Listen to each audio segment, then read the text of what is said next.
I'm Josh Schlactus. And I'm Richard Prosser. Welcome back to Big East Breakdown.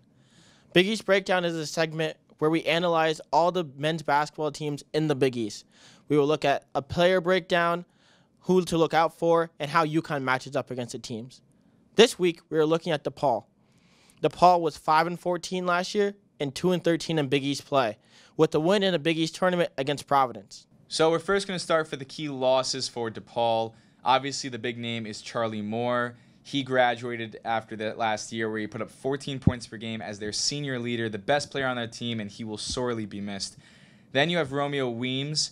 He was such a good player for them last season, so good that he ended up going undrafted to the NBA and signed with the Memphis Grizzlies only after his sophomore season. When looking at their key additions, though, recruits.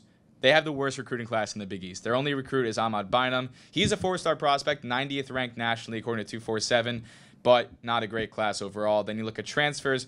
Brandon Johnson's the big name, a 6'8" power forward from Minnesota who averaged 9 points last year with the Golden Gophers.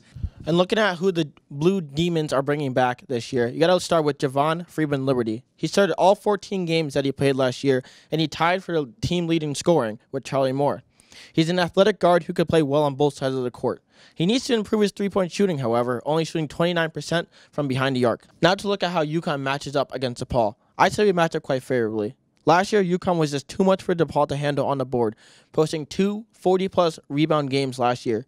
This is coupled with UConn turning up the heat defensively, forcing DePaul to turn over the ball 15-plus times each of the games that UConn played them last year. And with Charlie Moore out of the fold, you could expect those numbers to rise.